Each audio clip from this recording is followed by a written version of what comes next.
tell us the state that your father is in right now. I mean, he's basically a political prisoner, right? Yeah, so he's now coming up to 2 years incarcerated in a solitary confinement cell. The state of the cell he's in is awful, quite frankly. He's showering in muddy water. I don't just mean unfiltered water, it's literally muddy, dirty water.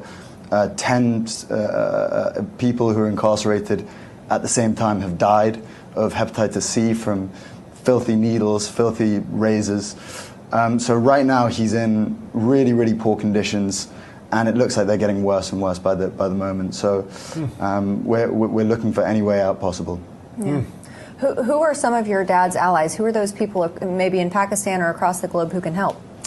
So we're looking to America at the moment because a lot of the people here have expressed concern. It seems like it might be the only kind of route out at the moment, because it seems like the establishment over there aren't responding to the UN or Amnesty International's statement saying it's an unlawful incarceration. So we're looking to America at the moment. And it's an interesting coalition of people that all agree on this, right? You got Amnesty International, tends to lean a little bit to the left in American politics. Yeah. You got Rick Grinnell, one of the closest advisors to President Trump. There seems to be a very large concern that the way this whole case is unfolded and the conditions that your dad are in now just isn't the norm, even for Pakistan. Tell us a little bit what most concerns you about how your dad ended up in this situation.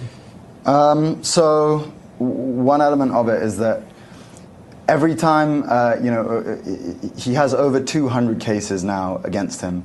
And every time he's cleared of a case, or a case gets overturned, they put 4 or 5 more on him. So there doesn't really seem like any way out at the moment.